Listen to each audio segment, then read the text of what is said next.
Puji Tuhan, saudara kita masuk kembali, saya akan lanjutkan firman Tuhan yang tadi disampaikan oleh Om Ben. Tapi tentu saja berkenaan dengan tema yang kita sudah bahas dalam beberapa minggu terakhir ini. Dan ini adalah minggu yang terakhir dari bulan November dan kita akan masuk, puji Tuhan, minggu depan Natal. Kita mengucap syukur karena kita akan masuk bulan Desember. Nah, saya ingin bicara pada saudara pada pagi hari ini mengenai kekerasan dan kebaikan Allah.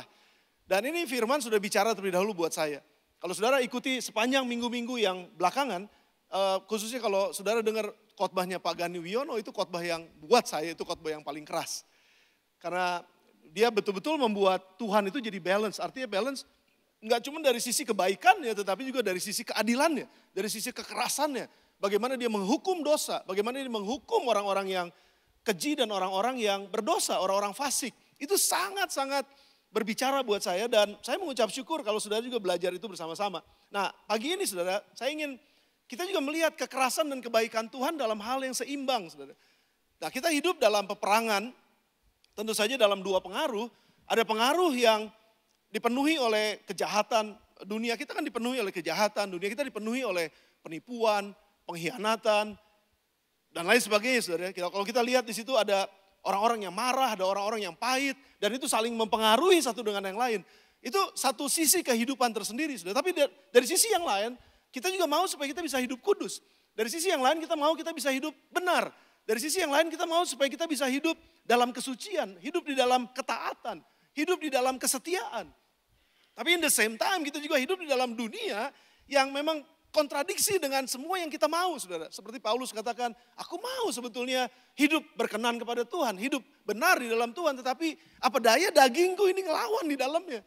Ya, sehingga apa yang baik yang aku mau lakukan, justru yang tidak baik yang aku lakukan. Itu peperangan yang terjadi dalam setiap kehidupan kita. Dan semua orang dikatakan oleh Alkitab sudah berbuat dosa. Jatuh dalam dosa dan kehilangan kemuliaan Allah. Dan kalau kehilangan kemuliaan Allah akibat dosa adalah maut, adalah kematian. Dan ada begitu banyak orang yang setelah jatuh dalam dosa dan mereka nggak bisa lagi cari jalan kemana aja, nggak bisa lagi untuk dipulihkan. Dan mereka perlu untuk pemulihan dan pemulihannya adalah kasih karunia Allah. Jadi waktu orang berdosa, waktu orang hidup di dalam kesalahan mereka mencari sebetulnya bagaimana jalan keluar dari dosa ini. Kita ngerti ada kasih karunia Tuhan. Makanya di dalam Yesus Kristus ada kasih karunia. Bukan cuma sekedar penghukuman karena dosa, tapi ada kasih karunia untuk pengampunan. Yang bersama dengan saya katakan amin, saudara. Dan ini adalah kebenaran yang kita sedang hidup di dalam dunia kita. Hidup dalam kasih karunia-Nya Tuhan atau hidup di luar kasih karunia Tuhan. Nah, ini yang saya mau jelaskan sedikit buat saudara.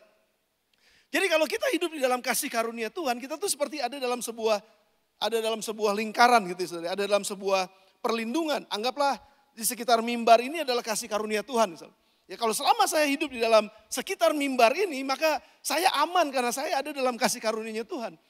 Tapi begitu saya keluar dari kasih karunia Tuhan, ya keluar dari lingkaran tersebut, maka saya sebetulnya sudah ada di dalam, atau sudah keluar dari kasih karunia Tuhan dan ada di dalam hukumannya Allah, ada di dalam murkanya Tuhan. Karena di sini segala sesuatu yang berdosa yang membuat kita jauh dari Tuhan, yang membuat kita terputus hubungan dengan Tuhan, dan ini yang membuat kita jadi ada dalam murkanya Tuhan, ada dalam kemarahannya Tuhan. Nah, sementara orang ada dalam kemarahan Tuhan, mereka nggak mau ada dalam kemarahan Tuhan. Gimana caranya? Perlu juru selamat. Nah, kita tahu ceritanya bahwa Tuhan Yesus datang untuk menyelamatkan kita. Saudara melihat bagaimana contohnya orang Israel. Dan pada pagi hari ini saya mau saudara lihat bahwa sementara orang Israel hidup dalam kasih karunia Tuhan, hidup mereka bukannya baik-baik saja, tapi hidup mereka ada dalam tangan Tuhan, ada dalam perlindungan Tuhan. Ada di dalam kekuatannya Tuhan, walaupun mungkin mereka hidup di dalam dunia yang tidak baik-baik saja, tapi sementara mereka hidup dalam dunia yang tidak baik-baik saja, tapi ada dalam kasih karunia Tuhan, hidup mereka jadi aman. Mereka lemah, tapi mereka jadi kuat gitu. Nah, ada contoh saudara yang bagus kalau menurut saya di dalam kitab Yehezkiel pasal yang ke-37. Waktu saya baca ayat ini sebetulnya saya dalam keadaan yang tidak baik-baik saja. Saya mau cerita buat saudara dan saya mau jujur sebagai gembala saudara. Saya mau jujur bahwa saya pun ada di tempat yang tidak baik-baik saja. Bukan hanya karena saya pendeta terus saya baik-baik saja. Ada banyak orang yang coba menutupi keadaannya supaya kan saya pengerja, saya kan pendeta. Masa saya bilang kalau ditanya apa kabar? Nggak baik-baik saja. Loh kurang rohani lu gitu. Seringkali kita menutupi segala sesuatu. Padahal kemungkinan besar kita sedang tidak baik-baik saja. Dalam beberapa minggu terakhir, atau mungkin beberapa bulan terakhir, saya sedang hidup dalam, saya ngaku sama saudara ya, saya hidup dalam tidak baik-baik saja.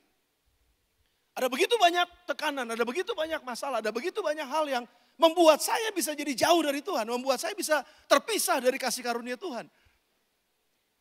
Lalu sementara ada di pesawat, saya baca ayat ini, saudara. Dan ketika saya baca ayat ini, saya melihat ada sebuah kasih karunia yang Tuhan limpahkan. Dan ini menjadi jalan keluar buat kita. Dan saya mau saudara mendengar firman ini pada pagi hari ini. Yesaya 37 ayat yang pertama sampai dengan ayat yang ke-6. Lalu berkuasalah Tuhan meliputi aku. Dan ia membawa aku keluar dengan perantaraan rohnya. Dan menempatkan aku di tengah-tengah lembah. Dan lembah ini penuh dengan tulang-tulang. Ia membawa aku melihat tulang-tulang itu berkeliling-keliling dan sungguh amat banyak bertaburan di lembah itu. Lihat, tulang-tulang itu amat kering. Lalu ia berfirman kepadaku, hai anak manusia, dapatkah tulang-tulang ini dihidupkan kembali? Aku menjawab, ya Tuhan Allah, engkaulah yang mengetahui. Lalu firmannya kepadaku, bernubuatlah mengenai tulang-tulang ini. Dan katakanlah kepadanya, hai tulang-tulang yang kering, dengarlah firman Tuhan. Beginilah firman Tuhan Allah kepada tulang-tulang ini. Aku memberi nafas hidup di dalammu, supaya kamu hidup kembali. Aku akan memberi urat-urat kepadamu, dan menumbuhkan daging padamu. Aku akan menutupi kamu dengan kulit, dan memberikan kepadamu nafas hidup, supaya kamu hidup kembali. Dan kamu akan mengetahui bahwa akulah Tuhan. Saya nggak tahu ada berapa banyak di antara saudara pada pagi hari ini yang sedang ada dalam keadaan tidak baik-baik saja. Dan saudara sedang mungkin menutupi keadaan saudara. Saya nggak tahu juga ada berapa banyak di antara saudara yang seperti saya pernah ngalamin kondisi yang sepertinya kok mau datang sama Tuhan kok kayaknya Tuhan ada di mana gitu. Saya harus sepertinya mengandalkan kekuatan sendirian. Dan sepertinya apa yang saya kerjakan sepertinya mati. Apa yang saya kerjakan sepertinya menjadi tulang-tulang yang udah nggak ada artinya lagi, nggak ada kehidupan di dalamnya. Saya nggak tahu ada berapa banyak di antara saudara sedang mengalami, sebenarnya saudara sedang dalam keadaan tidak baik-baik saja. Yang saudara lihat adalah tulang belulang dalam kehidupan saudara. Yang saudara lihat adalah hal-hal yang mungkin sedang mati hubungannya, mungkin sedang mati usahanya, mungkin sedang mati kesehatannya, mungkin sedang mati rohaninya bahkan. Saya nggak tahu saudara, apa yang sedang saudara alami. Tapi dalam perikop ini, judul perikop ini adalah kebangkitan Israel. Dan pada pagi hari ini saya berdoa biar firman ini akan membangkitkan saudara yang mati.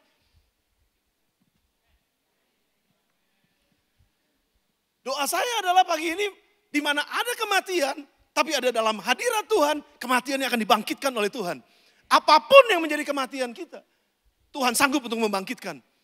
Kalau saudara dalam kematian usaha, kalau ada di antara saudara dalam kematian harapan saudara, pagi ini doa saya adalah, doa kita bersama adalah, tulang-tulang yang kering akan dibangkitkan oleh Tuhan, dan akan ada kehidupan yang baru yang Tuhan akan berikan. Latar belakang dari kejadian ini saudara, Israel itu sedang dalam keadaan tidak baik-baik saja. Kalau digambarkan sebagai tulang belulang. Nggak ada kehidupan lagi, kering tulangnya. Kalau tulang masih basah aja masih mendingan. Ini udah sangat kering tulang-tulangnya saudara. Kenapa mereka ngalamin itu? Karena memang kalau saya baca keseluruhan kitab Yehezkiel saudara, saya rangkumkan aja buat saudara. Bahwa mereka itu, orang Israel itu punya mata untuk melihat, tapi nggak melihat.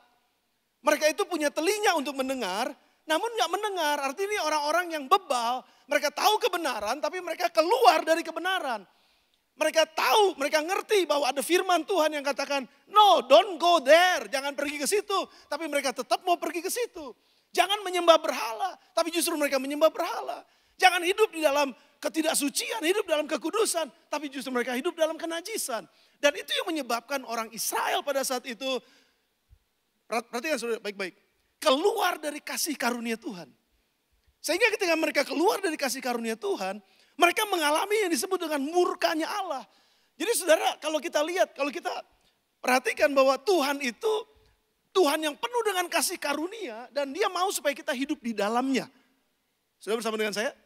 Tetapi barang siapa yang menolak untuk hidup di dalam kasih karunia Tuhan, dia keluar dari kasih karunia Tuhan dengan pilihannya sendiri, dia sedang menempatkan dirinya pada murka Allah. Jadi saudara hati-hati karena murka Allah itu masih ada. Kemarahan Tuhan atas dosa itu masih ada. Jadi jangan hanya karena kita tahu bahwa Tuhan itu pengasih, Tuhan itu penyayang. Terus kita main-main dengan dosa. Dan sebetulnya kita sedang keluar dari kasih karunia Allah. Dan disitulah sebetulnya kita sedang menempatkan diri kita dalam murkanya Allah. Dan ini yang terjadi dengan Israel. Dan ketika mereka keluar dari kasih karunia Tuhan, kehidupan mereka mulai jadi ngaco, saudara. Dikatakan pedang datang sama mereka, penyakit sampar datang sama mereka, kelaparan datang sama mereka. Persediaan makanan dimusnahkan dari mereka. Sudah bisa bayangin kesulitannya. Kematian di sekeliling mezbah. Walaupun mereka beribadah di sekeliling mezbah. Tapi mereka sebetulnya mati di sekeliling mezbah. Ini yang paling saya takutin, saudara. Sementara saya melayani sebetulnya saya sedang mati di sekeliling mezbah. Karena saya keluar dari kasih karunia Tuhan. Binatang buas makan anak-anak mereka. Sudah saya bayangin. Aduh, kalau sampai keluar dari kasih karunia Allah, ada binatang buas makan anak-anak kita.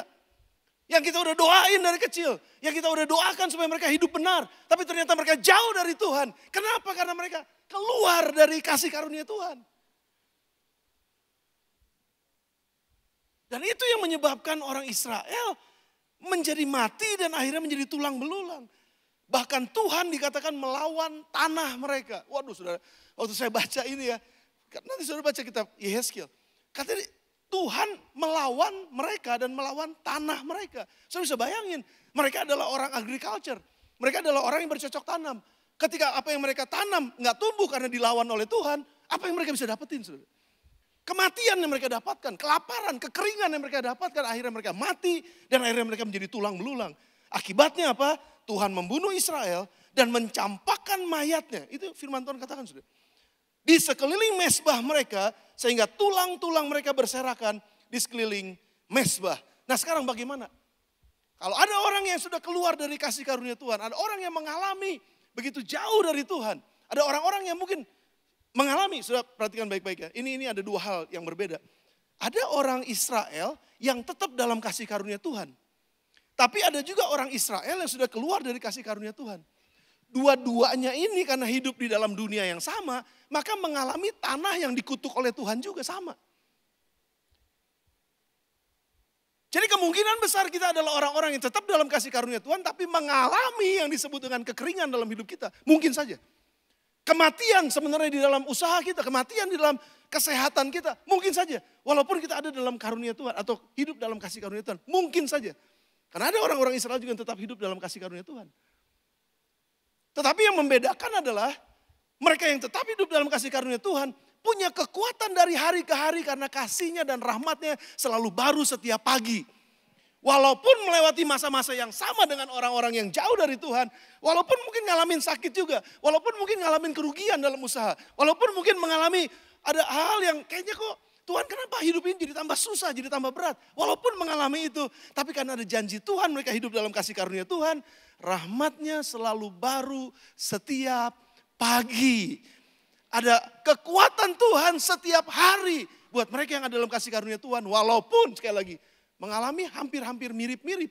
Tanahnya dikutuk Tuhan, pekerjaan jadi tambah susah, hubungan-hubungan jadi kok kayaknya kok orang-orang sepertinya menjauhi saya dan lain sebagainya. Tetapi kalau dalam kasih karunia Tuhan, ada penyertaan dan pertolongan Tuhan. Namun kalau di luar kasih karunia Tuhan, itu pada akhirnya mengalami murkanya Tuhan. Mengalami kemarahan Tuhan karena dosa. Dan ketika mengalami kemarahan Tuhan dan murka Tuhan atas dosa, kematian itu akan terus yang disebut gradual. Kematiannya tuh terus gitu. Yang menyebabkan semakin turun kehidupannya. Dan itu yang terjadi atas orang Israel pada zaman itu. Ini yang menjadi firman Tuhan yang akan kita belajar bersama-sama dalam 25 menit ke depan. Yang pertama, apa yang dilakukan? Yang harus kita lakukan ketika kita mengalami kekeringan dalam hidup kita. Ketika mungkin ada di antara kita yang sedang mengalami jauh dari Tuhan. Yang sedang mengalami kehidupan yang terpisah dari kebenaran Tuhan. Yang seolah-olah kita hidup di dalam murkanya Tuhan karena keluar dari kasih karunia Tuhan. Atau saudara yang gak lakukan apapun. Saudara tetap terhubung sama Tuhan. Tapi saudara juga mengalami hal yang mirip-mirip dengan apa yang mereka alamin. Dengarkan ini saudara. Ini firman yang Tuhan ajarin buat kita pada hari ini. Yang pertama, tetap hidup dalam kekuasaan roh Tuhan. Tetap hidup dalam kekuasaan roh Tuhan. Ayat yang pertama tadi katakan begini. Lalu kekuasaan Tuhan meliputi aku. Dan ia membawa aku keluar dengan perantaraan rohnya. Saudara, kalau kita tahu bahwa dalam keadaan ini saya sedang jauh dari Tuhan. Saya sedang mengalami sesuatu yang Tuhan gak nyaman banget Tuhan. Tuhan ini berat banget. Tuhan saya lagi gak baik-baik saja. Saya ngalamin ini hari ini. Dengar baik-baik. Pada saat kita ngalamin sesuatu yang sepertinya sulit. Justru saat itulah kita harus lari dan mendekat kepada kasih karunia. Lari dan mendekat kepada Tuhan. Jangan jauh dari Tuhan. Jangan justru meninggalkan Tuhan apalagi mempersalahkan Tuhan. Karena ada kasih karunia-Nya cukup buat kita. Ada pengampunannya cukup buat kita. Lalu kekuasaan Tuhan meliputi aku. Saudara perhatikan, di mana hidup kita sekarang? Di dalam kekuasaan Tuhan atau di luar kekuasaan Tuhan yang akhirnya mengalami kemarahan Tuhan? Di mana hidup kita sekarang? Di dalam rohnya atau di luar rohnya, yaitu kedagingan kita. Di mana kita hidup sekarang? Kita mesti ngerti di mana posisi kita sekarang, saudara. Kalau ada di antara kita yang saat ini sedang mengalami kekeringan dalam kehidupan kita. Kering rohani, kering hubungan, kering bisnisnya, kering kantongnya, kantong kering. Kalau sudah mengalami hal seperti itu, saudara, sekarang jangan jauh dulu dari Tuhan. Mari lari masuk ke dalam kasih karunia-Nya Tuhan. Biar kita tetap hidup dalam kekuasaannya Tuhan. Kita tetap hidup dalam perantaraannya roh. Saya ada satu contoh saudara. Waktu saya baca cerita ini juga, waduh saya bilang. Kasih karunia Tuhan begitu luar biasa baik. Tuhan itu luar biasa hebat. Tuhan itu luar biasa adil juga. Tapi dia penuh dengan kasih karunia. Ada seorang raja bernama Ahab. Istrinya namanya Sebel. Raja Ahab istrinya namanya Sebel. Nyebelin namanya Isabel. Gitu. Jadi si raja ini dia ngikutin semua keinginan-keinginan dagingnya untuk memiliki yang bukan miliknya. Jadi dia punya tetangga namanya Nabot. Nanti sudah baca di satu raja-raja ya. Nabot namanya. Lalu dia ngelihat ada kebun anggurnya Nabot. Pendek cerita nih, pendek cerita. Dia mau yang Nabot punya. Lalu dia tawar, Bot saya beli. Atau saya tukar sama kebun anggur yang paling bagus. Karena ini ada di sebelah rumah saya mau jadiin ini kebun sayuran. Karena saya vegetarian. Si Nabot bilang gak mau. Sorry, ini tanah pusaka. Ya, saya nggak khotbah ini. Nanti saya ada khotbah sendiri buat ini. Tapi saya nggak akan kasih sama raja. Ngambek loh saudara. Marah-marah dia. Dia nggak lakukan apapun. Memang dia melakukan dosa. Tidak melakukan dosa. Dia cuma masuk ke kamar ngambek. Tutup mukanya kayak anak kecil. Marah. Terus si Sebel datang. Terus ditanya, Bros maksudnya bos sama bro gitu. Bros. Kenapa kamu nangis kayak anak kecil gitu? Nabot kamu ngasih tanahnya sama gue. Kayak anak kecil gitu. Mau dapetin sesuatu gitu terus marah-marah gitu. Padahal itu bukan miliknya kan. Terus istrinya bilang, lu raja aja kayak begini. Tenang, beres. Udah makan bersuka cita. Tenang aja, pendek cerita. Isabel keluar lalu dia panggil banyak orang untuk menjadi saksi. Lalu dipanggilnya si Nabot diperhadapkan di tengah kota untuk diadili. Saksi dusta bahwa si Nabot ini menghujat Tuhan dan menghujat raja. Pendek cerita, Nabot dilemparin batu sampai mati. Lalu Isabel datang ke kamar. Bros, tuh udah selesai. Ambil tanahnya sekarang. Wah dia dengan sukacita. Pendek cerita lagi, dia udah ambil milik orang lain dengan kekerasan, dengan kejahatan. Dan akhirnya waktu dia terima ini, tiba-tiba dong Nabi Elia datang. Sampai Elia datang, I got you katanya. Gue dapetin lu berbuat jahat. Berbuat jahat apa? Itu akhirnya apa saudara? Ada penghukuman Tuhan katanya. Untuk kamu dan seluruh keluargamu. Bahwa kamu akan mati sama seperti Nabot mati. Darahmu itu akan tercurah di mana darah Nabot juga ada. Dan darahmu itu akan dijilat sama anjing katanya. Wah itu hukuman murka Tuhan yang luar biasa karena dia sudah melakukan kejahatan. Murka lu saudara, murka Tuhan. Diberitakan pada Raja Ahab. Lalu apa yang terjadi? Pada hari itu juga Raja Ahab berurap dengan debu dan abu. Lalu dia pakai kain kabung. Lalu dia jalan perlahan-lahan, dia berduka cita dan dia bertobat. Saya minta ampun, saya gak mau penghukuman Tuhan datang sama saya. Kalau saudara baca ceritanya, pada saat itu juga Tuhan bilang begini loh. Elia, kamu lihat gak tuh? Si Ahab bertobat. Aku akan mengampuni dia. Saudara, kalau kita ngelihat orang jahat kayak begini, mungkin kita langsung bilang, ini kalau nggak raja, batunya lebih gede dari batu Wibosinabot kayaknya. Betul saudara? Masa mungkin dia dibebaskan gitu, nih orang jahat kayak begini. Tapi pada akhirnya memang Tuhan mengampuni dia dan Tuhan bilang apa? Karena dia bertobat, hal ini nggak akan terjadi di generasi dia, tapi generasi selanjutnya. Dia diluputkan sama Tuhan dari hukuman atas kejahatan yang luar biasa. Satu lagi, namanya Raja Daud. Dia lagi, ya itu dia ya, lagi mungkin capek perang atau apa gitu. Terus dia, udah ngaso dulu deh. Waktu ngaso-ngaso, terus dia ngelihat ada perempuan namanya Bath. Bath itu mandi. Bathsheba gitu. Gitu ya. Saudara sekali lagi ya, kalau kita ngelihat sesuatu, kan nggak salah. Kenapa mandi di depan? Mandi di kamar mandi dong. Kenapa bisa kelihatan dari, kan kalau kita pergi aja kan sebenarnya nggak apa-apa. Nggak salah dong, kan punya mata. Tapi begitu udah pergi terus mikir, terus balik lagi. Kayak ya gitu. Dan itu kan yang bahaya saudara. Kita ngerti, dan kita ngerti. Pada akhirnya kita tahu bahwa Daud membunuh Uria, suaminya Batsheba, hanya untuk mendapatkan Batsheba. Kejahatan yang dilakukan oleh Daud yang menyebabkan Tuhan marah. Akhirnya apa? Nabi Nathan datang. Kita tahu ceritanya, ditunjuk sama Nabi Nathan. Dia langsung bertobat. Daud langsung bertobat. Dan Tuhan katakan, aku lihat pertobatannya. Tapi ada hukumannya tetap berjalan. Anak yang kandung Batsheba mati. Tapi kita tahu Tuhan memulihkan luar biasa. Anak dari Batsheba yang akhirnya melahirkan Salomo. Kasih karunia Tuhan tuh luar biasa saudara. Tetapi jangan main-main dengan kasih karunia Tuhan. Karena kalau kita keluar dari situ dan mempermainkan kasih karunia Tuhan, kita masuk dalam murkanya Tuhan. Saudara bersama dengan saya katakan amin. Tapi kita tahu juga bahwa murka Tuhan masih berlaku kepada Isabel. Kalau saudara baca Isabel, Isabel pada akhirnya mati. Jatuh dari tingkap istananya ke bawah, hancur, ditabrak kereta, digiling sama kereta, lalu ditendang-tendang sama kuda. Terus akhirnya ada raja Israel pada saat itu bilang, coba tuh kuburkan tuh keluarganya si Raja Ahab, kuburkan. Cari tuh si Isabel yang tadi jatuh. Dicari-cari nggak ada katanya. Saudara lihat deh, tulang belulangnya tuh udah pisah-pisah kemana-mana. Itu murka saudara karena dosa dan nggak mau bertobat. Jadi saya melihat ini murka Tuhan itu luar biasa yang disebut dengan kekerasannya Tuhan. Itu berlaku atas dosa dan orang-orang yang berdosa yang tidak mau bertobat.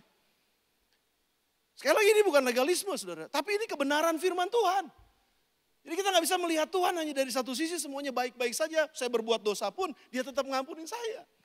Tapi selalu akan ada konsekuensi dari apa yang kita kerjakan. Yang kedua saudara, bagaimana kita bisa melihat tulang belulang yang mati, yang kering dibangkitkan sama Tuhan. Yang kedua, lalu kekuasaan Tuhan meliputi aku dan ia membawa aku keluar dengan perantaraan rohnya. Nah ini dia saudara. Nomor dua adalah kita harus keluar dari tempat di mana kita ada. Yang kedua, keluar dari tempat di mana biasa kita ada. Saya mau kasih ilustrasi ini buat saudara. Saya pernah, Dede ada gak Dede? Gloria ada gak Gloria? Tante Yeni Kiceng ada gak? Saya pernah, Om Kili Kiceng, salah satu majelis kita dulu, papahnya Arif Dede. Jadi saya karena temenan sama Amiau, jadi sering ke tokonya di Lewiliang. Toko ikan asin. Saudara jangan salah ngerti saya. Toko ikan asin tuh, widih, banyak duitnya tuh. Yang jualan ikan asin saudara pasti diberkati Tuhan. Jadi waktu saya datang wah ada yang amin, jualan ikan asin. Jadi waktu saya datang ke sana seharian ada di situ saudara. Awalnya saya datang, waduh itu bau ikan asinnya luar biasa. Masuk, bau terasi, bau ikan asin segala macam jadi satu saudara. Papa Kiceng ada di situ, ya dia mau udah tiap hari kan di situ kan. Terus pulang dari situ, saya udah gak ngerasa bau lagi. Karena dari pagi sampai sore kan. Saya pulang, saya jalan.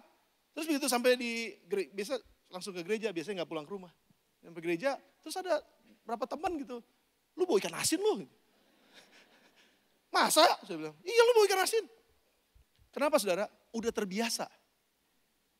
Kalau kita udah terbiasa di satu tempat yang pada awalnya mungkin kita, Aduh gak enak ya, aduh gak nyaman ya, aduh gimana nih, deg-degan nih, dosa biasanya gitu. Deg-degan nih, aduh takut ya, aduh gak nyaman ya. Biasanya di awalnya gitu, bau ikan asinnya gitu. Sorry ya, sekali lagi bukan berarti ikan asin jelek ya saudara. Ikan asin kan enak kan. Apalagi kalau makan sayur asam pakai sambal. Jadi kalau udah terbiasa hidup di situ, saudara, awalnya memang gak nyaman. Tapi lama-kelamaan jadi nyaman. Dosa itu lama-kelamaan jadi nyaman. Dan kalau udah nyaman, udah gak kecium baunya. Udah nempel sama dirinya. Dan kalau udah nempel sama dirinya, dia mesti perlu waktu untuk keluar dari situ. Supaya dia bisa dia bisa sadar, dia bisa notice bahwa gue teh bau ya. Gitu. Saudara jangan mandi 3 hari ya. Keringetan gitu, jangan mandi 3 hari. Awal-awalnya mungkin saudara bilang, bau ya, udah tahanin aja. Sabar. Dalam kebauan sabar aja. Tambahin lagi 3 hari, tambahin lagi 3 hari, 12 hari, terus tambahin lagi. Sampai 1 bulan jangan mandi. Saudara lama-kelamaan sudah akan bilang gini, gue gak bau. Gue gak bau, udah biasa. Sudah ngerti maksud saya? Dosa itu kayak begitu juga.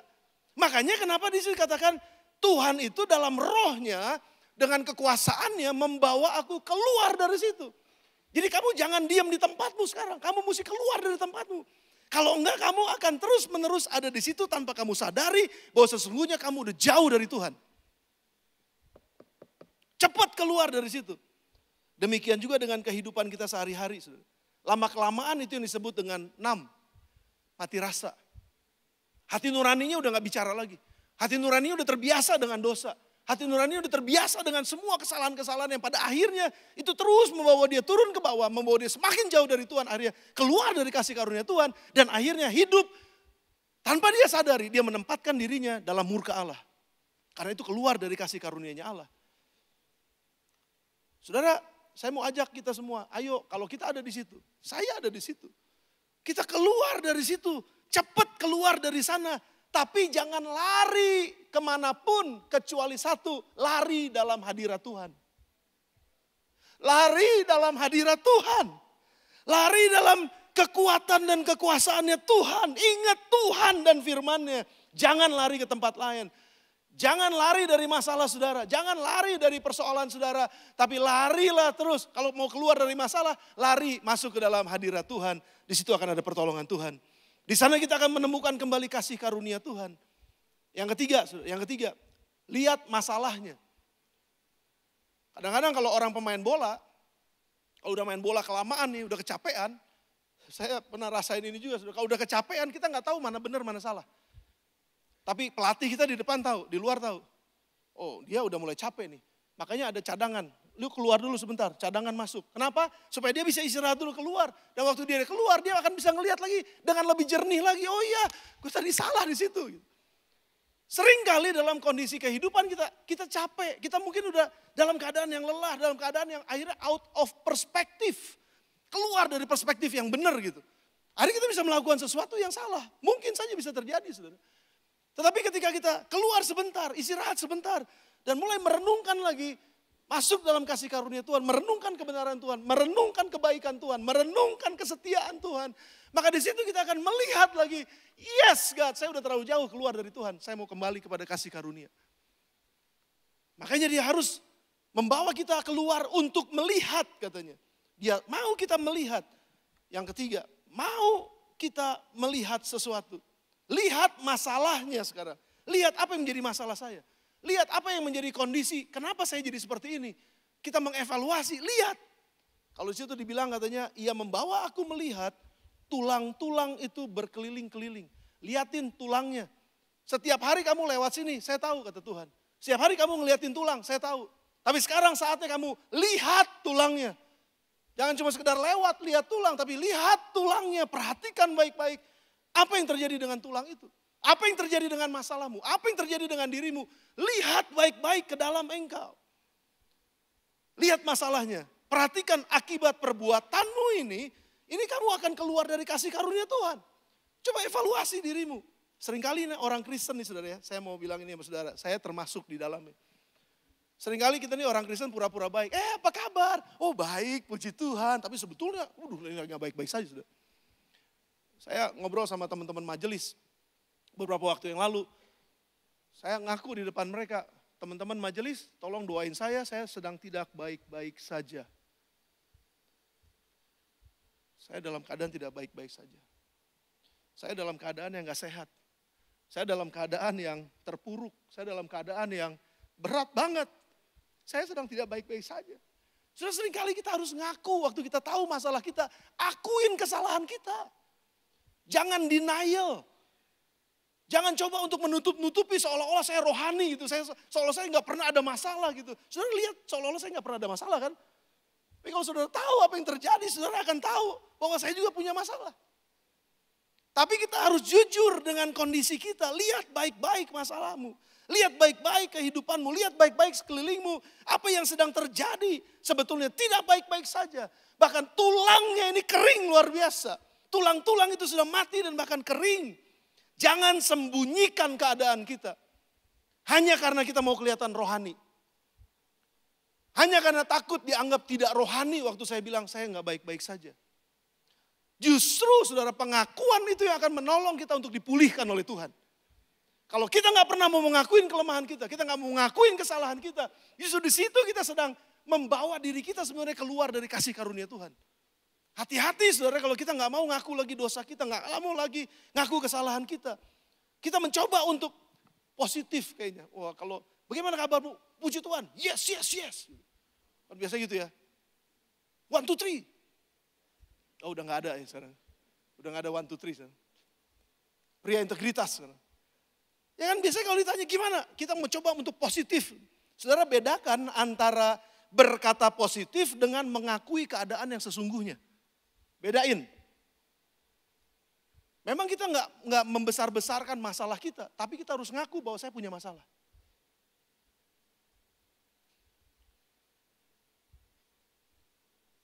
Saudara bersama dengan saya? Kayaknya lagi banyak masalah nih semua nih.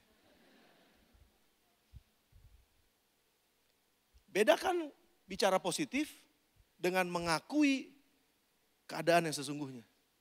Saya akuin, saya sedang tidak baik-baik saja. Tapi bukan berarti saya lagi bilang saya mengutuki keadaan ini. Enggak. Tapi saya harus ngaku dulu. Makanya banyak orang gak mau cek darah. Karena kalau cek darah ketahuan asam uratnya. Kalau cek darah ketahuan kolesterolnya. Jadi gak mau cek, denial. Lebih baik gak ketahuan, jadi bisa bebas makan apa aja. Saudara, itu kondisi kita kan. Banyak kali kondisi, tapi Tuhan bilang, kamu harus keluar, aku akan bawa kamu keluar supaya kamu melihat tulang-tulang itu. Perhatikan tulang-tulang itu. Kita harus berani menghadapi dan melihat kenyataan, saudara. Ada kondisi usaha saudara mungkin kenyataannya gak baik-baik saja. Ada kondisi mungkin hubungan saudara, suami istri sedang tidak baik-baik saja. Akui aja saudara, tapi jangan perkatakan kutuk di dalamnya. Akui saja bahwa memang kami sedang tidak baik-baik saja. Hubungan orang tua sama anak, lagi gak baik-baik saja. Akuin aja gak baik-baik saja. Jangan pura-pura saudara. Karena kepura-puraan justru itu membuat kita jadi kayak munafik. Orang munafik. Di luarnya kayaknya bagus, tapi di dalamnya penuh dengan tulang belulang. Dan itu yang Yesus katakan pada orang-orang Farisi. Padahal kalau kita tahu dan mengerti keadaan kita yang sesungguhnya, kita akan memiliki kesempatan untuk memperbaiki dan memulihkan keadaannya sebelum terlambat dan semakin jauh. Karena kita akan selalu terus bisa kembali kepada Tuhan dan kembali kepada kasih karunia-Nya. Pemulihan ada dalam kasih karunia Tuhan. Yang keempat, bagaimana respon setelah kita melihat? Ayat yang ketiga, lalu Tuhan berfirman kepadaku, hai anak manusia, setelah kamu lihat tulang-tulang ini. Aku mau tanya nih, kamu anak manusia. Dapatkah tulang-tulang ini dihidupkan kembali? Mungkinkah masalahmu beres? Mungkinkah usahamu bangkit lagi? Mungkinkah hubunganmu bangkit lagi? Mungkinkah? Tuhan lagi mau tanya itu. Pertanyaannya juga sama buat kita sekarang. Mungkinkah hidupmu akan dipulihkan? Mungkinkah kondisimu akan dipulihkan? Mungkinkah kesehatanmu akan dipulihkan? Mungkin enggak? Tuhan mau tanya. Lalu Yehezkiel menjawab dengan sangat jujur. Ya Tuhan Allah. Sebenarnya dia bilang gini, aku gak tahu. Aku gak ngerti, engkau yang tahu. Saudara, ini sebetulnya adalah sebuah jeritan hati dari Yehezkiel yang katakan, Tuhan aku nyerah, aku gak tahu. Cuman engkau yang tahu. Itu tanda keberserahan kepada Tuhan. Tanda bahwa saya nggak mampu Tuhan. Tanda bahwa saya udah nggak bisa lagi Tuhan. Tanda bahwa cukup Tuhan. Saya udah nggak bisa lagi lewatin ini. Cuman Engkau yang tahu masalah ini selesai atau enggak. Cuman Engkau yang tahu. Cuman Engkau yang bisa. Cuman Engkau yang sanggup. Saya udah nggak bisa lagi Tuhan. Dan kalau kita tahu masalah ini dan kita mengerti keadaan sesungguhnya, bagaimana respon kita sekarang. Sekali lagi saudara, Tuhan ingin tahu perasaan dan pikiran kita tentang kondisi kita. Kita sendiri yang harus ngerti kondisi kita. Jangan tutup-tutupi kondisi kita. Terbuka aja. Makanya kenapa kita ada live group, ada teman-teman kita yang dekat, ada ketua-ketua, ada mentor, saudara dan lain sebagainya. Terbuka aja. Jangan tutup-tutupi karena ada kesempatan buat kita untuk Tuhan pulihkan kita. Dan hari ini saya berdoa, Tuhan akan pulihkan kita. Dalam nama Tuhan Yesus. Respon yang menyerah, karena hanya Tuhan yang tahu. Apa masalah yang sedang saya hadapi? Saya ngerti Tuhan masalahnya. Saya ngerti Tuhan ini berat banget. Saya ngerti Tuhan ini saya udah capek banget. Tapi hanya Tuhan yang bisa, hanya Tuhan yang tahu. Makanya Tuhan berfirman yang kelima. Poin saya yang kelima adalah jangan berkata negatif ketika engkau melihat tulang belulang dalam hidupmu. Jangan berkata negatif dan mempersalahkan orang lain. Jangan berkata negatif dan mempersalahkan dirimu sendiri. Jangan berkata negatif dan mempersalahkan Tuhan apalagi ketika engkau melihat tulang belulang di sekitarmu. Ketika engkau melihat masalah dalam kehidupanmu, jangan perkatakan hal yang negatif yang bisa menghancurkan imanmu, tapi perkatakan iman yang kelima. Lalu firman-Nya ayat yang keempat kepadaku, bernubuatlah mengenai tulang-tulang ini dan katakan kepadanya, hai tulang-tulang yang kering, dengarkan firman Tuhan. Bernubuatlah terhadap kondisi saudara. Arif, bernubuatlah terhadap kondisimu yang tidak baik-baik saja. Karena Tuhan ada bersama dengan engkau. Karena Tuhan menyertai engkau. Karena Tuhan sedang berfirman kepadamu. Engkau sedang tidak baik-baik saja engkau akui, ya. Tapi aku percaya kepada Tuhan yang sanggup untuk menghidupkan sesuatu yang mati dengan perkataan firman-Nya. Firman-Nya hidup. Firman-Nya kekal. Firman-Nya berkuasa. Dalam nama Tuhan Yesus, perkatakan firman itu.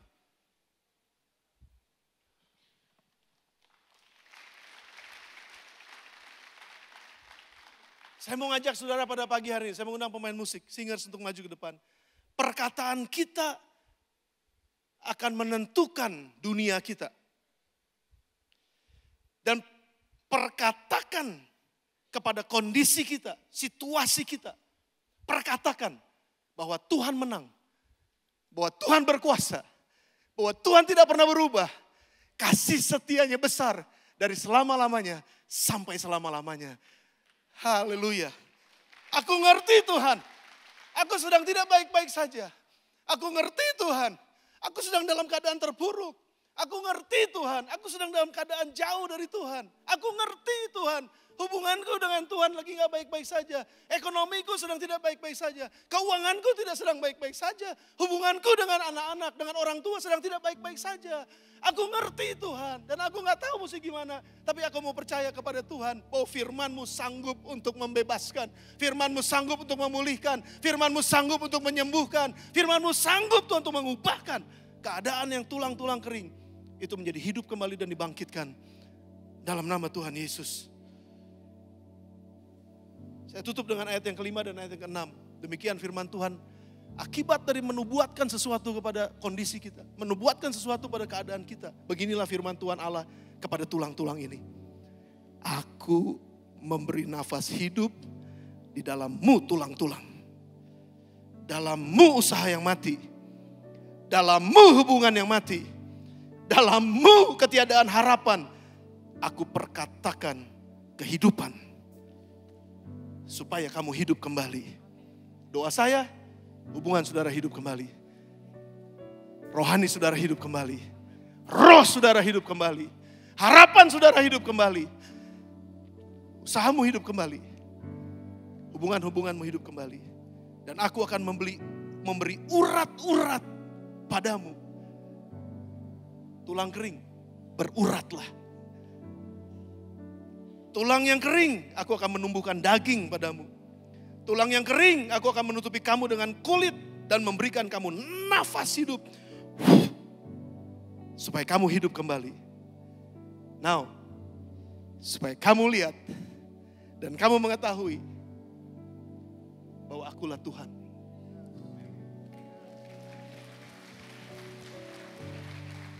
Tundukkan kepala saudara. Tundukkan kepala saudara.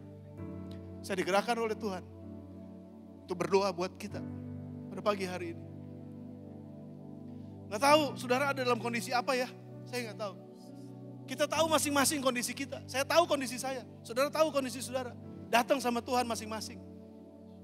Ini bukan tentang orang lain. Ini tentang kita. Dengan Tuhan. Kalau engkau rasakan ada tulang-tulang kering di sekelilingmu pada hari ini. Ada pertolongan Tuhan siap tersedia buat kita. Ada firman Tuhan siap tersedia buat kita. Tundukkan kepala saudara, tutup mata saudara, terhubunglah dengan Tuhan pribadi. Sebentar aja saudara, sebentar. Waktu ini gak terlalu banyak, tapi ini waktu kita mau pakai buat terkoneksi dengan Tuhan. Firman-Mu memberi hidup. Firman-Mu berkata kau besertaku. Nyanyikan lagu ini dengan iman saudara. Maka kuat roh dan jiwaku.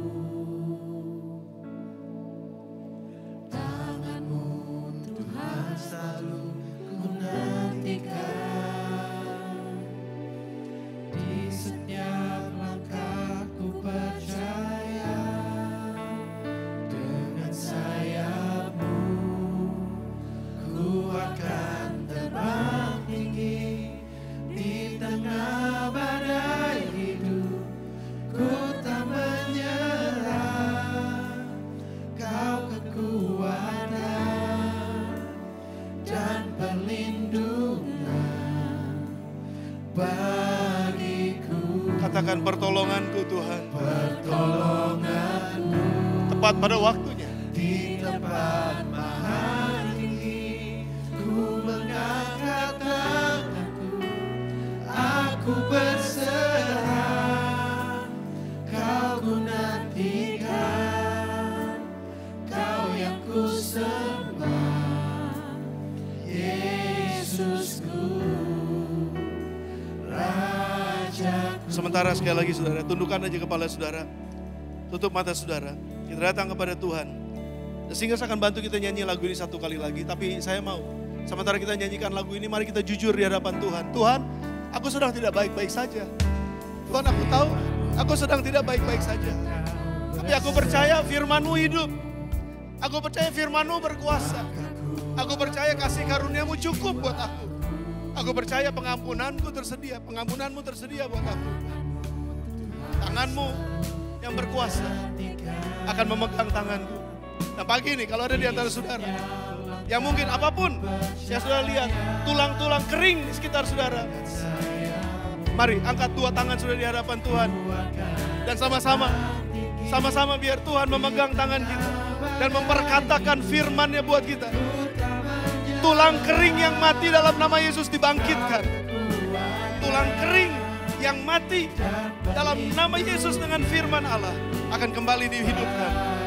Pertolonganku Tuhan, amin. Pertolonganku, yes, yes. Di tempat maha tinggi, ku mengangkat tanganku, aku berserah. Yang sudah angkat tangan saudara, mari bangkit berdiri bersama-sama. Dan kita akan datang kepada Tuhan khusus berdoa.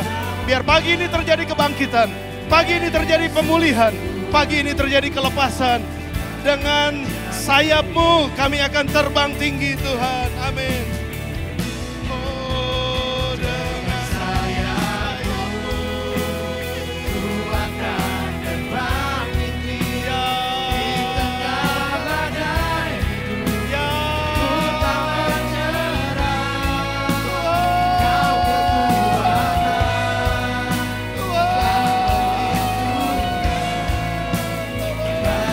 bagiku. Engkau pertolongan kami.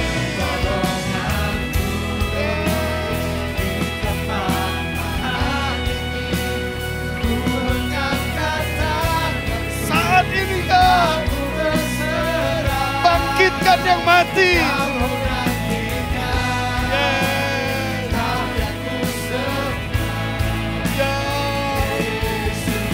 Saat ini aku berdoa dalam nama Yesus buat hubungan-hubungan yang mati. Tuhan akan pulihkan kembali, jadilah Nubuatkan perkataan firman. Nubuatkan itu dalam usahamu. Nubuatkan itu dalam hubunganmu. Nubuatkan itu dalam kesehatanmu. Dalam nama Tuhan Yesus. Kami percaya. Yes, haleluya Tuhan, amin. Amin, amin. Yes. Aku berserah,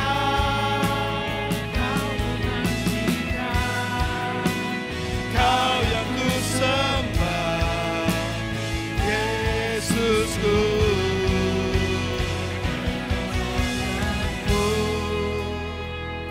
Akan tengah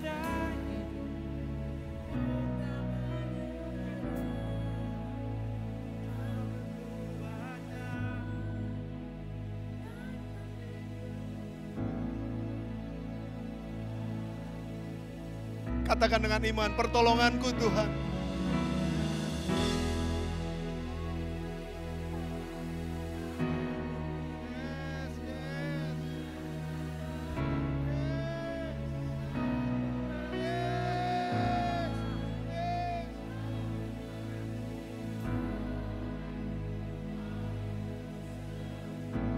Bekerjalah, bergeraklah Tuhan, bergeraklah. Mari mulai menyembah Dia, Saya yakin ketika kita menyembah Dia, rohnya mulai bekerja. Ketika kita menyembah Dia dalam hadiratnya, firman-Nya mulai mengatakan sesuatu dalam roh saudara, dalam pikiran saudara. Haleluya. Mulai berkata-kata, perkatakan iman di hadap masalah saudara. Perkatakan iman pada persoalan saudara. Perkatakan iman pada penyakit saudara. Perkatakan iman dalam pergumulan saudara. Perkatakan iman. Haleluya.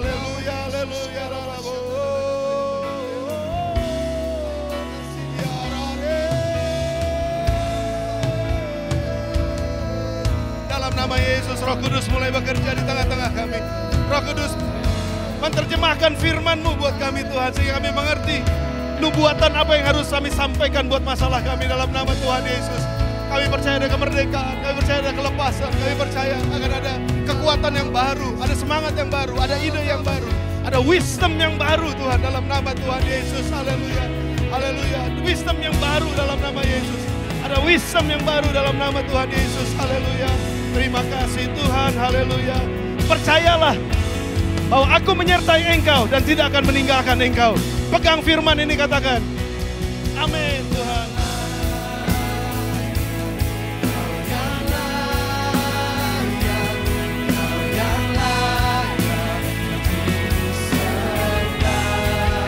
Mari sembah Dia sama-sama saudara.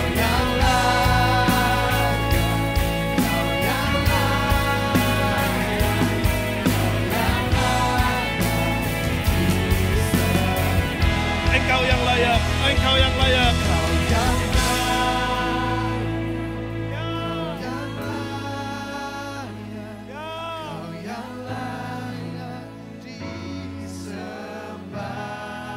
Engkau bekerja Tuhan, ya.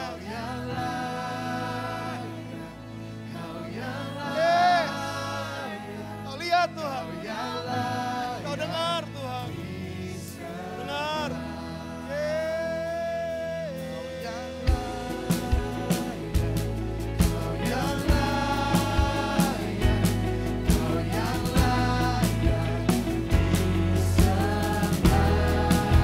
Sembah Tuhan, yes. Engkau dimuliakan Tuhan, Engkau ditinggikan Tuhan, Engkau diagungkan Tuhan, haleluya.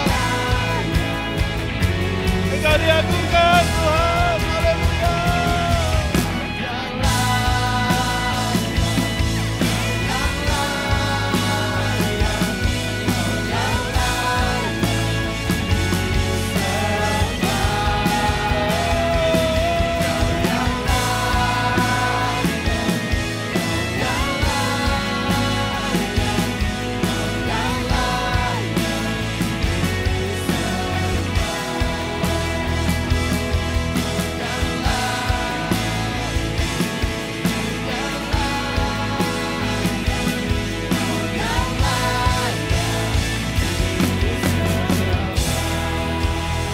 Amin.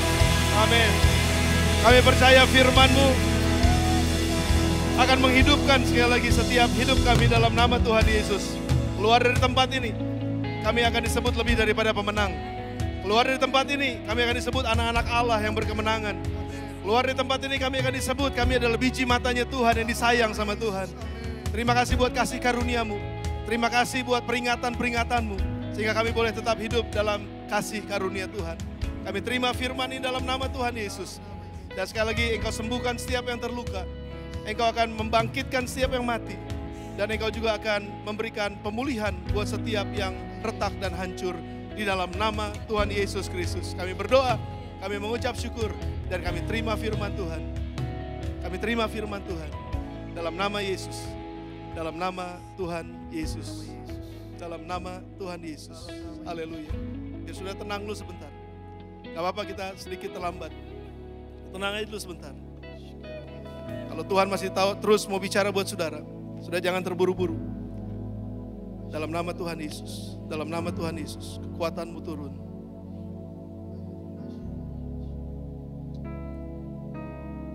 Terima kasih Tuhan.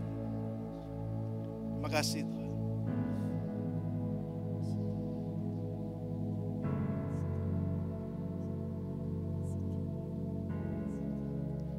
Terima kasih Tuhan.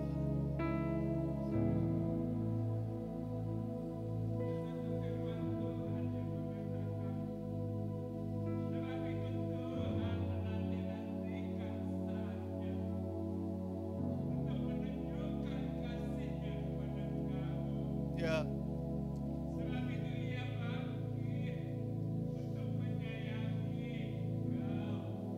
Ya. Yes.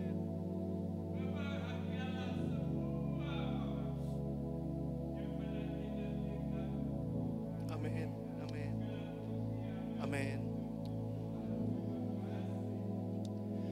Pertolongan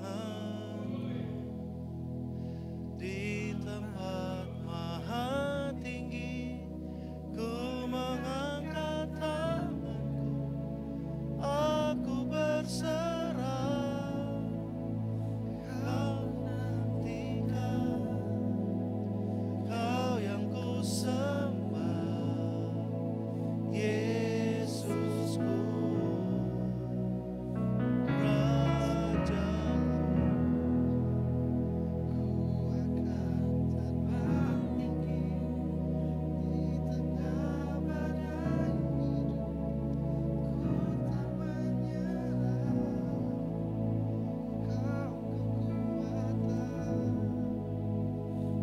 Terima kasih.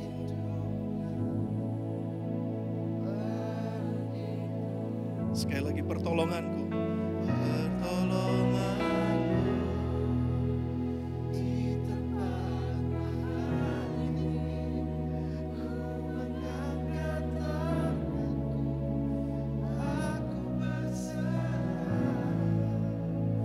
kau ku nantikan, kau yang ku sembah, Yesusku, Raja. Mari beri tepuk tangan buat Tuhan kita, tanda bahwa kita percaya dalam nama Tuhan Yesus Kristus. Dalam nama Tuhan Yesus kami berdoa, kami terima firman-Mu dan kami terima kehidupan yang baru dari Tuhan. Dan semua yang percaya dan diberkati sama-sama katakan amin.